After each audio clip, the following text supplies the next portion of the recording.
Hello, Gecko fans. This is Wally Kern with Supreme Gecko. I get a question asked a lot. What do I feed my micro geckos?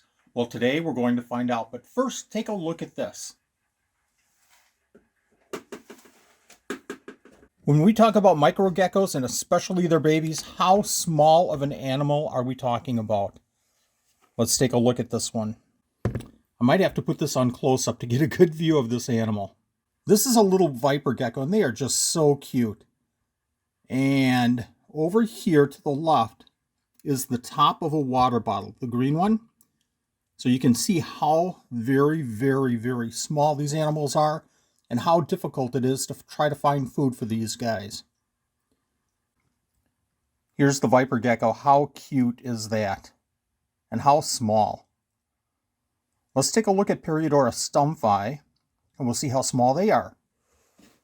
So again, to the left is the top of a Gatorade bottle.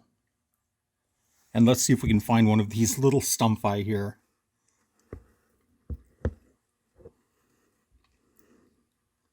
Beautiful little animals, but they are so, so tiny.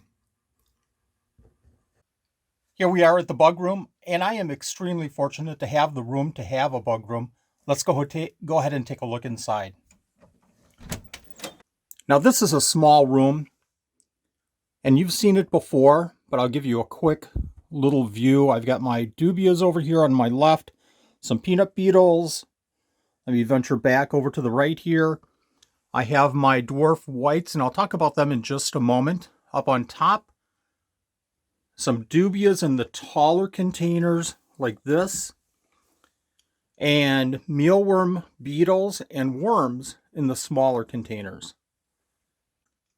This video is going to focus on feeding mealworms, but I just wanted to show you the dwarf whites real quick because that's a food that we feed as a supplement to these micro gecko babies. And I just wanted to show you them real quick. I like to give the micro gecko babies a variety of foods. And this is one of the foods that we feed other than fruit flies and the mealworms. And you can find a video that I did on these, and I'll show you in the upper corner of this video. But you can see that they're going really strong in this container. Easy to harvest. I just pull the wood or pull some leaves and just tap, and they come right off. Micro geckos, micro gecko babies, just absolutely love these dwarf whites. But let's take a look at the mealworms. Now this is a small bin of micro mealworms that I set up about a month ago. And let's see if we can see them in here.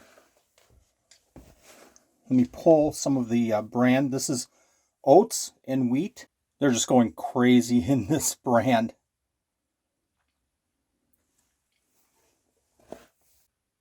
Here's a view of these mealworms.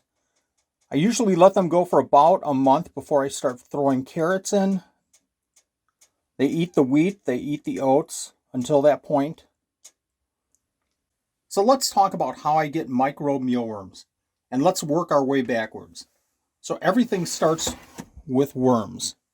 Let me show you our worm container here, and this is one of many, many different worm containers. Very simple worm container, oats, it can be wheat. I have a couple of egg cartons here, and as you can see, we have the worms. And what I usually do is purchase a lot of mealworms to feed our geckos. And as they mature, these worms then develop into larvae. Once they start hitting the larvae form, I take the rest of the mealworms and I throw them in a container like this so that I can then start getting those larvae. And you can see that we have some right here. So once I get the larvae, I go ahead and collect them. And I throw them in another cup, another deli cup, with koi fiber, any kind of a peat moss kind of fiber. It just helps the worms or the beetles to dig down into the substrate to get away from the beetles. Unfortunately, what will happen is if you don't collect the beetles right away, they will start eating the larvae. So I come in here and I collect the beetles.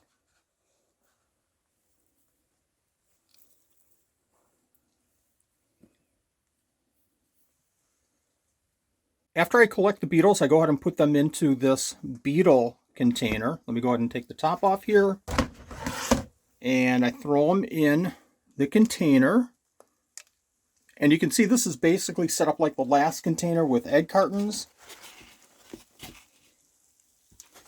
And while the other container had oats, this one has wheat bran.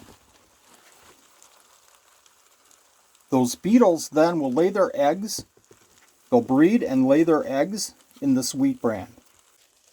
You can really see how many beetles we have in this container. Let's see if I can overturn that bottom egg carton and see how many beetles we have in here.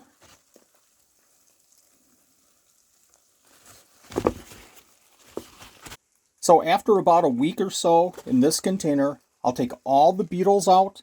I'll put them in a new container with wheat bran or oats or a combination. And then I'll take this container, the wheat bran in this container, and I'll put it into one of the other containers and let that go for a few weeks while the eggs hatch out and create new mealworms. Those mealworms will be small enough to eat the bran for probably 2 to 3 weeks, and then we start feeding the carrots.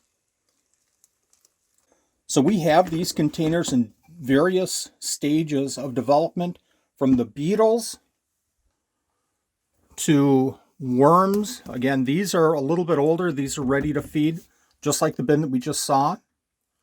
We have another container of worms. This is a little bit older with a little bit bigger mealworms in there. Another container with beetles and worms. And another container with beetles. At this point, I probably have 6 containers of these beetles going and probably about 6 containers of the worms waiting to be fed. And I need that many because I have so many micro gecko babies to feed. And speaking of that, let's go ahead and collect some worms. And let's walk in there and feed a couple of babies. This bin of worms is 2 months old and it is very ready to harvest. Now, normally what I do to harvest these worms is put a potato in, let the worms collect on the potato, turn the potato over, and then just scrape that potato into a little deli cup. But for today's purposes, I'm just going to collect a handful here so that we can go feed a couple of those babies. I'll be right back. Now that we've collected some of these micro mealworms, let's go ahead and feed, and let's see if we can get a feeding response from this little baby here. The beauty of this system is that it provides a lot of different sized mealworms. It's just perfect. And also, I wanted to point out that this system works great because in the winter here in Wisconsin, sometimes we have snow, sometimes we have cold weather, and I can't bring food in from the outside.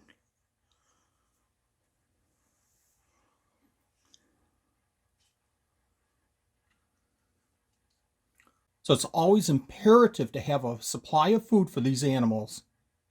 And this is how I ensure that I have a constant food source for micro geckos and micro gecko babies.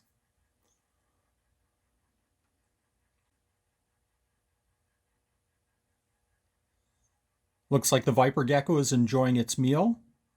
Let's go ahead and take a look at those Periodora stumpi. They're a little bit bigger of a baby, so I collected some bigger mealworms for them as well.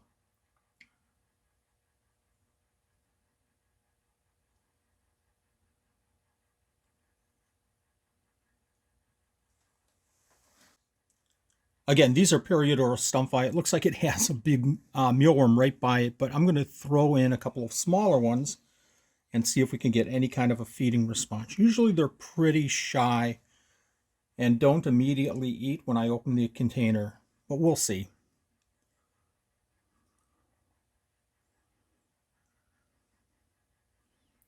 And here's another point. I usually feed in a dish so they don't grab any sand. So this is very unusual for me to feed like this, but it's just a little bit easier for our cameras here.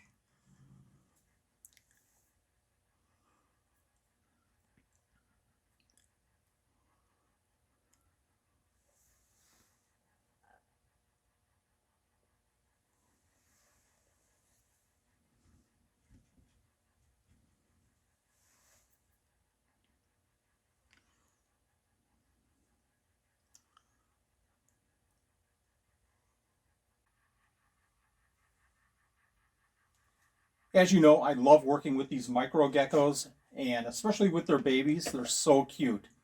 But getting food for them can be a challenge. Well, this is one way that I overcome that challenge by feeding dwarf white, isopods, and micro mealworms. I hope this tip helped you today. If you liked it, hit that like. If you haven't already, subscribe. Hit the notification all. Thanks for watching.